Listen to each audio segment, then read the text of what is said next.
الحمد لله وكفى وسلام على عباده الذين اصطفى أما بعد أعوذ بالله من الشيطان الرجيم بسم الله الرحمن الرحيم من عمل صالحا من ذكر أو أنثى وهو مؤمن فلنحيينه حياة طيبة ولنجزينهم أجرهم بأحسن ما كانوا يعملون سبحان ربك رب العزة عما يصفون وسلام على المرسلين والحمد لله رب العالمين اللهم صل على سيدنا محمد وعلى آل سيدنا محمد وبارك وسلم. قرآن مجید فرقان حمید اللہ تعالی کا کلام ہے. یہ صداقتوں سے بھری ہوئی کتاب، سچائیوں سے بھری ہوئی کتاب، ultimate realities of the universe. اللہ نے کائنات کی صداقتوں کو اس کتاب میں اکٹھا کر دیا. چنانچہ اللہ رب العزت ارشاد فرماتے ہیں من عمل صالحا من ذکر او انثی وهو مؤمن، جو کوئی بھی نیک اعمال کرے اور وہ ایمان والا ہو، فلنحیینہ حیاۃ طیبہ، ہم اس کو ضرور بالضرور پاکیزہ زندگی عطا کریں گے. آج اگر آپ حالات کو دیکھیں تو ہر انسان اسی کوشش میں ہے کہ میری زندگی سنور جائے.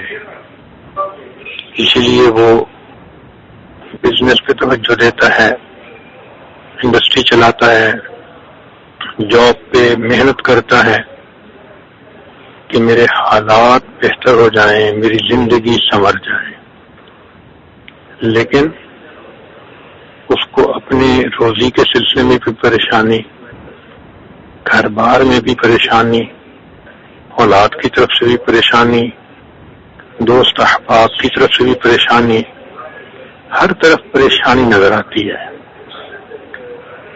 روزانہ وہ اس نیت سے گھر سے چلتا ہے کہ میں اپنے قرضوں کو اتار دوں گا اور میں اپنے آبجیکٹیوز کو اچیو کروں گا، مگر محنت کے باوجود اس کے مقاصد پورے نہیں ہوتے. تو سوچنے کی بات ہے کہ آخر اس میں رکاوٹ کہاں ہے.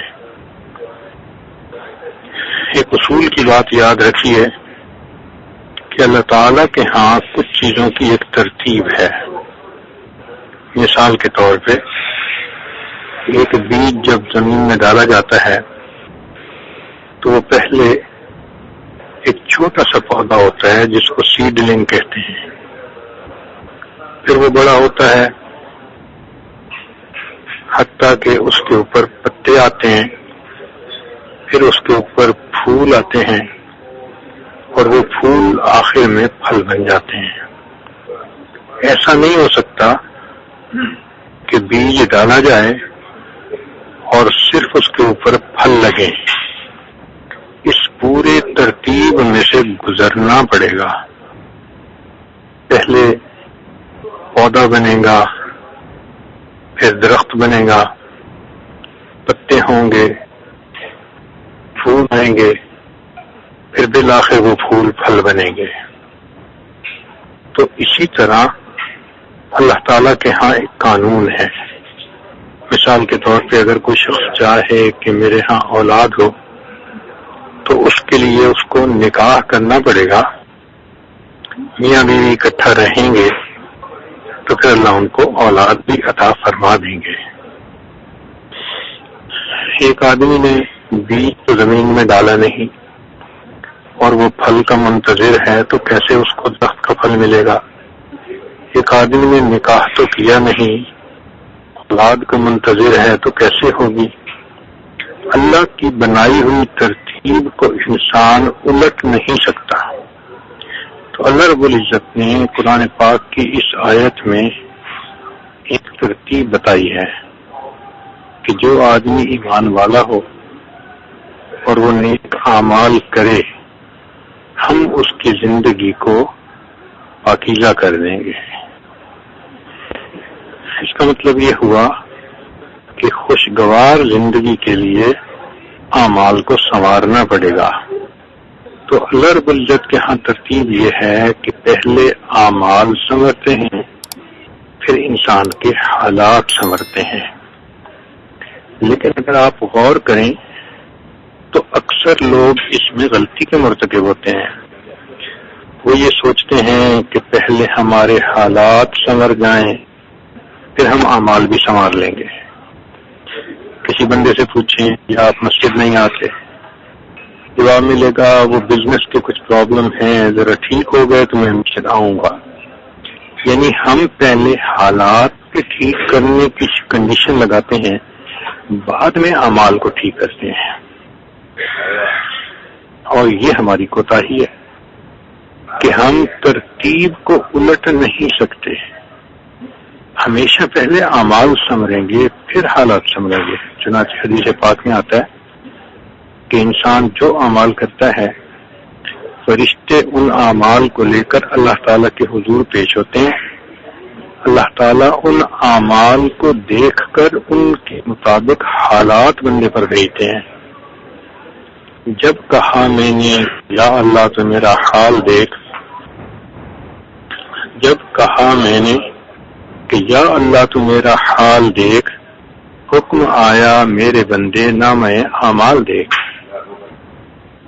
تو انسان کے جیسے اعمال ہوں گے ویسے اس کے احوال ہوں گے. اگر نیک اعمال ہیں تو اللہ تعالیٰ پرسکون زندگی کر دیں گے، اور اگر برے اعمال ہیں تو زندگی سکون سے خالی کر دیں گے. اس لیے اللہ تعالیٰ کی بنائی ہوئی ترتیب کو ہمیشہ فالو کرنے کی ضرورت ہے. ہمارے بزرگوں نے 4 باتیں بتائی ہیں جو لوہے کی لکیر ہے، النقش کالحجر، پتھر پہ لکیر کی مانند ہے. ان میں سے ایک یہ ہے کہ جو انسان اعمال سنوارتا ہے اللہ تعالیٰ اس کے حالات کو سنوار دیتے ہیں. اب اس کی مثال اگر آپ نے دیکھنی ہو تو قرآن مجید میں سورہ یوسف کا مطالعہ کر لیجئے کہ حضرت یوسف علیہ السلام لڑکپن کی عمر ہے اور وہ اپنے گھر سے 1000 میل سے بھی زیادہ دور کسی شہر میں پہنچے جہاں ان کو بیچا گیا، اور ایک غلام کی حیثیت سے وہ ایک محل میں خادم بنے. ایک ہوتا ہے نوکر، اس کی بھی کوئی حیثیت ہوتی ہے، اس لیے کہ اس کو اس جاب کے پیچھے پے ملتی ہے، سیلری ملتی ہے. لیکن غلام تو محنت کر کے خدمت کر کے سیلری کا بھی حقدار نہیں ہوتا. تو وہ غلام تھے. اب سوچئے کہ نہ کوئی رشتہ دار پاس ہے، نہ مال ہے، نہ علم ہے، نہ اس وقت بدن میں طاقت پوری ہے، لڑکپن کی عمر ہے، سمجھ اتنی ہے نہیں، اور وہ ایک ایسے حالات میں آ گئے کہ جہاں ایک گھر کے اندر ان کو کام کرنے ہیں. اب سوچئے کہ وہاں رہتے ہوئے انہوں نے اپنے والد کی دی ہوئی تعلیمات پر عمل کیا اور اسی حال میں ان کو جوانی ہوئی. چنانچہ اللہ تعالی ارشاد فرماتے ہیں فلما بلغ اشدہ آتیناہ حکما وعلما، جب وہ اپنی بھرپور جوانی کی عمر کو پہنچے تو ہم نے انہیں علم اور حکم عطا فرمایا. اب ان کو جو اللہ نے نور دیا تو انہوں نے اس نور پر عمل کر لیا. نتیجہ کیا نکلا کہ وقت کے ساتھ ساتھ ان پر ایک امتحان آیا جس میں وہ کامیاب ہوئے، اور کامیاب ہونے کے بعد پھر ان پر مزید امتحان آیا کہ ان کو جیل بھیج دیا گیا. تو وہ جیل میں چلے گئے، 9 سال جیل میں رہے. اس دوران وہاں کے بادشاہ نے خواب دیکھا جس کی تعبیر اس کے کسی بھی لوگوں کے پاس نہیں تھی. جو امراء تھے اس وقت کے، جو اسمبلی ممبر تھے اس وقت کے، جو مشیر تھے بادشاہ کے، کسی کو وہ خواب سمجھ ہی نہیں آیا. تو اس نے پھر اناؤنس کر دیا کہ بھئی کوئی بندہ بتاؤ جو اس خواب کی تعبیر بتائے. تو اس طرح کسی نے یوسف علیہ السلام کے بارے میں بتایا. آپ نے تعبیر دی کہ 7 سال اچھی کھیتی ہوگی، پھر 7 سال قحط آئے گا، تو کھیتی کو بچا کے رکھو تاکہ قحط کے زمانے میں لوگ بھوکے نہ مریں. اب یہ تعبیر اتنی اچھی تھی کہ بادشاہ کو پسند آئی، اور پھر بادشاہ کے دل میں یوسف علیہ السلام کی ایک محبت آ گئی تھی، چونکہ وہ پہچان گیا تھا کہ قصور یوسف علیہ السلام کا نہیں، قصور میری بیوی کا ہے. اس لیے اس نے کہا تھا انک کنت من الخاطئین، کہ مجھے کرتوت یہ تیرا ہی نظر آتا ہے، تو نے اسے اپنی طرف متوجہ کرنے کی کوشش کی. تو چونکہ ان کے ذہن میں بادشاہ کے یہ تھا کہ یوسف علیہ السلام اتنے امین ہیں کہ باوجود میری بیوی نے گناہ کی دعوت دی مگر اس نے میری عزت میں بددیانتی نہیں کی. تو اس کے ذہن میں خیال آیا کہ اگر میں خزانے بھی اس کے حوالے کر دوں تو یہ میرے خزانوں میں بھی بددیانتی نہیں کرے گا. چنانچہ اس نے یوسف علیہ السلام کو جیل سے نکالا اور پھر کہا انک الیوم لدینا مکین امین. سبحان اللہ، جو کل غلام تھے، کل مجرم بن کے جیل میں پڑے ہوئے تھے، آج حالات کی تبدیلی دیکھیے کہ اللہ خزانوں کا والی ان کو بنا دیتے ہیں.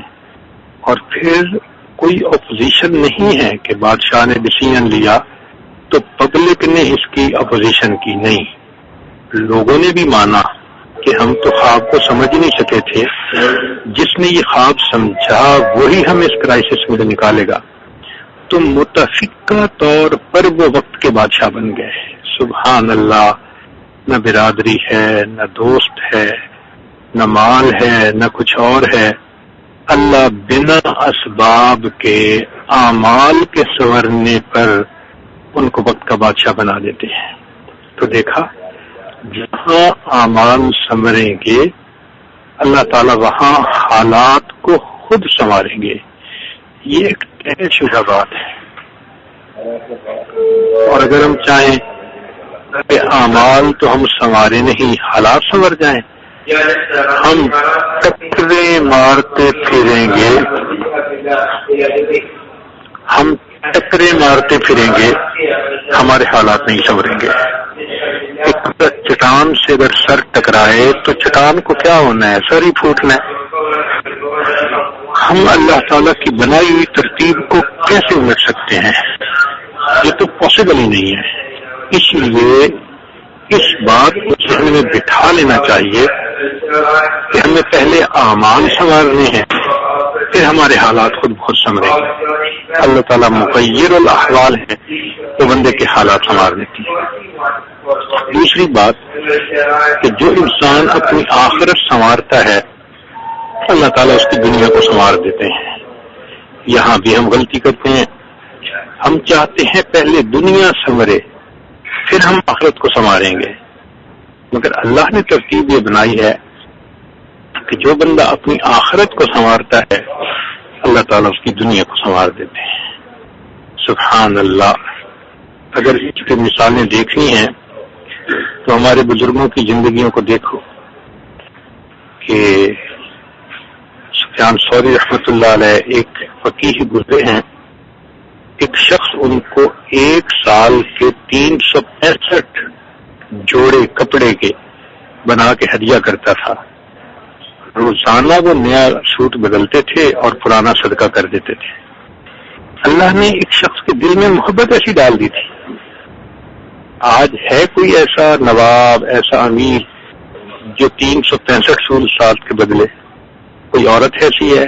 نہیں. تو دیکھو اللہ نے اپنے راستے پر محنت کرنے والے بندوں کے لیے دنیا اس طرح قدموں میں ڈال دیتے ہیں. حضرت مجدد ثانی رحمۃ اللہ علیہ صرف اپنی خانقاہ میں رہتے تھے، مگر ان کے اثرات وقت کے بادشاہ پر اتنے پڑے کہ بالآخر اس نے ان کے کہنے کے مطابق شرک کو ختم کیا، بدعات کو ختم کیا اور ہر جگہ دین کے احکام کو لاگو کر دیا۔ اب دیکھیے، نہ سیاست ہے، نہ کسی سے ان کی لڑائی ہے، صرف ایک جگہ پر بیٹھ کر انہوں نے اللہ کو یاد کیا، دعائیں کی، اللہ نے ان کی وجہ سے پورے ماحول کو بدل کے رکھ دیا۔ تبھی تو ان کو مجدد لسانی کہتے ہیں۔ ایک انگریز انڈیا کے وزٹ پر آیا تو اجمیر بھی گیا، وہاں اس نے حضرت خواجہ معین چشتی اجمیری رحمۃ اللہ علیہ کا مزار دیکھا۔ پھر جب واپس اپنے ملک میں گیا تو اس سے وائف نے پوچھا کہ سناؤ تم نے کیا کیا دیکھا؟ اس نے باقی چیزیں بھی بتائیں اور ایک یہ بات بھی بتائی کہ دیکھو، میں نے زندگی میں پہلی بار دیکھا کہ ایک آدمی زمین کے اندر لیٹا ہوا ہے مگر لوگوں کے دلوں پر حکومت کر رہا ہے۔ اس لیے کہ اجمیر شریف کے مزار پر مسلمان بھی جاتے ہیں، ہندو، سکھ، کافر بھی جاتے ہیں۔ تو وہ حیران اس بات پہ تھا کہ یہ بندہ تو قبر میں چلا گیا لیکن آج بھی اس کی محبت ایسی لوگوں کے دلوں میں ہے کہ دن میں سینکڑوں نہیں ہزاروں لوگ وہاں آتے ہیں اور اپنے لیے دعائیں مانگتے ہیں۔ تو معلوم ہوا کہ جو شخص اپنی آخرت کو سنوارتا ہے اللہ تعالیٰ اس کی دنیا کو سنوار دیتے ہیں۔ ہارون رشید کا واقعہ لکھا ہے کہ وہ کھڑکی سے دیکھ رہا تھا اور نیچے مسجد میں امام ابو یوسف رحمۃ اللہ علیہ آ رہے تھے تو دو طلباء ان کے پیچھے پیچھے آ رہے تھے اور دونوں چاہتے تھے کہ ہم حضرت کے جوتے اٹھائیں۔ چنانچہ جب حضرت نے مسجد دروازے پر آ کر جوتے اتارے تو ایک طالب علم نے ایک جوتے کو اٹھایا، دوسرے نے دوسرے کو اٹھا لیا۔ ابو طلباء سمجھدار تھے، چاہتے تھے کہ ہم جوتے اٹھائیں، تو انہوں نے یہ فیصلہ کیا کہ ایک نے رومال پھیلایا اور ایک نے ایک جوتا ڈالا، دوسرے نے دوسرا جوتا ڈالا، اور یوں ایک نے رومال ایک طرف سے پکڑ لیا، دوسرے نے رومال دوسری طرف پکڑ لیا، اور یوں پیچھے پیچھے جوتوں کو لے کے دونوں بچے مسجد کے اندر داخل ہوئے۔ تو ہارون رشید نے ایک ٹھنڈی سانس لی۔ بیوی نے پوچھا کیا ہوا؟ اس نے کہا کہ یوں تو لوگ ہمیں بادشاہ کہتے ہیں، ہمارے جوتے اٹھانے کے لیے بھلا کون سے بڑھتا ہے؟ تو جو اللہ کی رضا والی زندگی اختیار کرتا ہے، اپنی آخرت کو سنوارتا ہے، پھر اللہ تعالیٰ اس کی دنیا کو بھی سنوار دیتے ہیں۔ تیسری بات کہ جو شخص اللہ سے اپنے تعلق کو سنوار لیتا ہے، اللہ تعالیٰ مخلوق سے اس کے تعلق کو سنوار دیتے ہیں۔ آج ہم اس میں بھی الٹی ترتیب پہ عمل کرتے ہیں۔ ہم چاہتے ہیں سب لوگ ہم سے راضی ہو جائیں اور کر کے بھی کوئی راضی نہیں ہوتا۔ کسی سے ساس ناراض، کسی سے بہو ناراض، کسی سے ماں باپ ناراض، کسی سے بچے ناراض، کسی سے دوست ناراض، اور لوگ کہتے بھی ہیں کہ جی ہم دوسروں کے لیے اتنا کرتے ہیں اور لوگ پھر بھی ہماری بدخوائیاں کرتے ہیں۔ تو اصل راز یہ ہے کہ ہم نے اللہ سے اپنا تعلق نہیں سنوارا ہوتا تو اللہ تعالیٰ مخلوق کے دل میں بھی ہماری بدگمانیاں ڈال دیتے ہیں، چنانچہ لوگ ہمارے بارے میں الٹی باتیں کرنے لگ جاتے ہیں۔ تو اللہ سے جو تعلق کو سنوارتا ہے، اللہ مخلوق کے تعلق کو خود سنوار دیتے ہیں۔ اس کی اگر مثال دیکھنی ہے تو نبی علیہ الصلوۃ والسلام کی مبارک زندگی کو دیکھیں کہ مکہ مکرمہ میں جب آپ تھے تو قریش مکہ جان کے دشمن تھے، اللہ اکبر کبیرہ، لیکن آپ ہجرت پر تشریف لے گئے اور 8 سال کے اندر جب آپ مکہ میں داخل ہوئے فاتح مکہ بن کے، تو جتنے بڑے بڑے قریش تھے سب آئے اور سب نے آ کے آپ کے ہاتھ پر بیعت کی، اسلام قبول کیا۔ نبی اسلام نے فرمایا الحمدللہ وحدہ، سب تعریفیں اللہ کے لیے ہیں، نصر عبدہ، جس نے بندے کی مدد کی، وہزم الاحزاب وحدہ، اور سب دشمنوں کو اس اکیلے اللہ نے شکست دی۔ چنانچہ ہندہ ایک عورت تھی کہ اس کے والد کو حمزہ رضی اللہ عنہ نے جنگ بدر میں شہید کیا تھا، قتل کیا تھا۔ اس کو بہت دکھ تھا اس بات کا، اور وہ غیظ و غضب کے اندر جل بھن رہی تھی۔ چنانچہ اس نے ایک شخص تھا جس کا نام تھا وحشی، تو اس وحشی کو یہ کہا کہ میں تمہیں آزاد بھی کر دوں گی اور میں تمہیں یہ پیسے بھی دوں گی اگر تم حمزہ رضی اللہ عنہ کو شہید کرو۔ چنانچہ جنگ احد میں وحشی نے حمزہ رضی اللہ عنہ کو شہید کر دیا۔ جب اس عورت کو خبر ملی تو وہ اس قدر خوش تھی کہ وہ آئی اور اس نے غصے کے اندر حمزہ رضی اللہ عنہ کا سینہ چیرا، کلیجی نکالی، دل نکالا، پھیپھڑے نکالے اور ان چیزوں کو چبایا۔ اب آپ غور کریں کہ عورت ذات اگر جسم میں سے یہ عضو کاٹ کے دانتوں سے چبا رہی ہے تو کتنا غصہ ہوگا اس کے دل میں۔ پھر اس نے جسم کے جو اندر کے آرگن تھے ان کو دھاگے میں پرویا اور گلے میں ہار بنا کے پہنا، اس کا اتنا غصہ پورا کیا۔ اب جس عورت کو اتنا غصہ تھا آپ سوچئے کہ وہ کتنی بڑی دشمن ہوگی۔ اللہ اکبر۔ لیکن جب مکہ فتح ہوا تو وہ عورت بھی آتی ہے اور کلمہ پڑھ کے مسلمان ہو جاتی ہے، اور پھر وہ یہ الفاظ کہتی ہے کہ اللہ کے حبیب صلی اللہ علیہ وسلم آج سے پہلے مجھے سب خیموں میں سے سب سے زیادہ نفرت آپ کے خیمے سے تھی، اور آج میں سب کے سامنے کہتی ہوں کہ سب خیموں میں سب سے زیادہ محبت مجھے آپ کے خیمے سے ہے۔ اللہ اکبر کبیرہ۔ ایسے دشمنوں کے دل میں بھی اللہ نے محبتیں ڈال دی، سبحان اللہ۔ چنانچہ سیدنا امیر معاویہ رضی اللہ عنہ نے عائشہ رضی اللہ عنہ کو خط لکھا کہ آپ ام المومنین ہیں، آپ مجھے نصیحت فرمائیں۔ تو ام المومنین نے ایک چھوٹا سا جوابی خط لکھا اور واقعی انہوں نے نصیحت کرنے کا حق ادا کیا، نبی علیہ السلام کی صحبت کا حق ادا کر دیا۔ انہوں نے خط کا جواب یہ دیا کہ اگر آپ مخلوق کو راضی کرنے کے لیے اللہ کو ناراض کریں گے تو اللہ مخلوق کے دل میں تمہاری نفرت ڈال دیں گے، وہ تم سے بھی ہیٹ کریں گے، اور اگر آپ اللہ کو راضی کرنے کے لیے مخلوق کو ناراض کر بیٹھیں گے تو اللہ مخلوق کے دل میں تمہاری محبت بھر دیں گے، وہ تم سے محبت کرنے لگ جائیں گے۔ تو اس لیے فرمایا کہ تم اللہ سے اپنے تعلق کو سنوارو گے تو مخلوق سے تمہارا تعلق خود بخود سنور جائے گا۔ ایک بزرگ فرماتے ہیں کہ جب کبھی میری بیوی میرے ساتھ آرگومنٹ کرتی تھی، تلخ کلامی کرتی تھی، تو میں سمجھتا تھا یہ کسی گناہ کا وبال ہے، تو میں استغفار زیادہ کرتا تھا۔ نتیجہ یہ ہوتا تھا کہ میری بیوی میرے ساتھ بہت سوچ جاتی تھی۔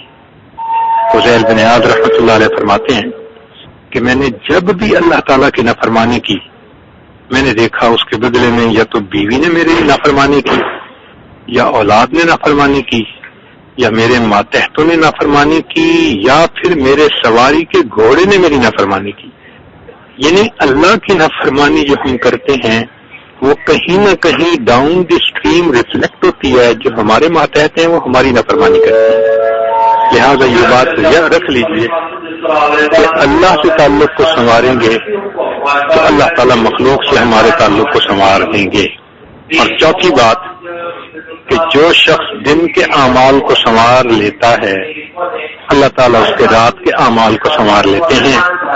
بہت سے لوگ اس بات کو پوچھتے ہیں ہماری فجر قضا ہوتی ہے، تہجد کی توفیق نہیں ملتی، تو بھائی اس کی بات یہ ہے کہ جو شخص دن کے اعمال کو سنوارے گا اللہ تعالیٰ اس کے رات کے اعمال کو بھی سنوار دیں گے۔ ہم دن میں گناہ کرتے ہیں، حلال نہیں کھاتے، جھوٹ بولتے ہیں، غیبت کرتے ہیں، بد نظری کرتے ہیں، دوسروں کے دل دکھاتے ہیں۔ جب اس قسم کے گناہ کرتے ہیں تو پھر رات کے اعمال کی توفیق کہاں ملے گی؟ لہذا جو بندہ چاہے کہ مجھے تہجد کی پابندی مل جائے، یا یہ چاہے کہ مجھے فجر کی تکبیر اولیٰ مل جائے، نماز وقت پہ مل جائے، یہ عبادت قضا نہ ہو، اس کو چاہیے کہ وہ اللہ رب العزت کی فرما برداری دن میں کرے، اللہ رات کے اعمال کی توفیق عطا فرما دیں گے۔ تو یہ چار باتیں ہی یہ کہیں کہ ان کی تفصیل کو یاد رکھ لیں، اس کے مطابق اپنی زندگی کو بنا لیں۔ اللہ تعالی ہمیں اپنی بندگی کی توفیق عطا فرمائے۔ وآخر دعوانا ان الحمد للہ رب العالمین. دعا کر لیجیے. سبحان ربی العلی الوہاب. اللهم صل على سيدنا محمد وعلى آل سيدنا محمد وبارك وسلم. کریم آقا، ہم آپ کے عاجز مسکین بندے ہیں، ہمارے گناہوں کو معاف فرما، خطاؤں سے درگزر فرما، عیبوں کی پردہ پوشی فرما. اللہ ہماری نگاہوں کو پاک فرما، دلوں کو صاف فرما، سینوں کو اپنی محبت سے لبریز فرما، اپنے عشق کی آتش ہمارے سینے میں پیدا فرما، ہمارے آنگن سے اپنی ذکر گزاری فرما، رونے سے اپنی ذکر گزاری فرما، ہڈی ہڈی گوٹی گوٹی میں اپنی محبت پیدا فرما، جسمانی بیماریوں کو دور فرما، روحانی بیماریوں کو دور فرما، اچھے کاموں کا ہونا آسان فرما، تجھے کاموں کو اپنی رحمت سے سلجھا.